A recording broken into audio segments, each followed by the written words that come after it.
এ তাকওয়ার স্তর বুঝায় থাকেন।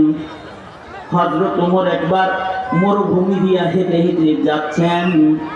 মরুভূমির মাঝখানে একটা রাখালের সাথে হযরত ওমরের মুলাকাত। হযরত ওমর রাখালকে বললেন, এই রাখাল, প্রচন্ড ক্ষুধার্ত, আমি একটা ছাগল আমার কাছে বিক্রি করে ফেলো।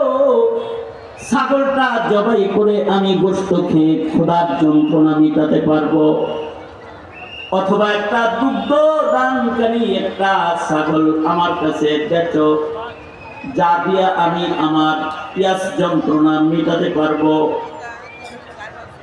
রাখাল বলে, হে আগন্তক, মরুভূমির মাঝখানে তুমি আমাকে একটা ছাগল বেচতে পাও, তোমার কাছে তোমাকে একটা জিনিস জানান দেওয়ার জন্য আমি বলতাছি, আমি কিন্তু একটা রাখাল, আমি কিন্তু ছাগলের মালিক না।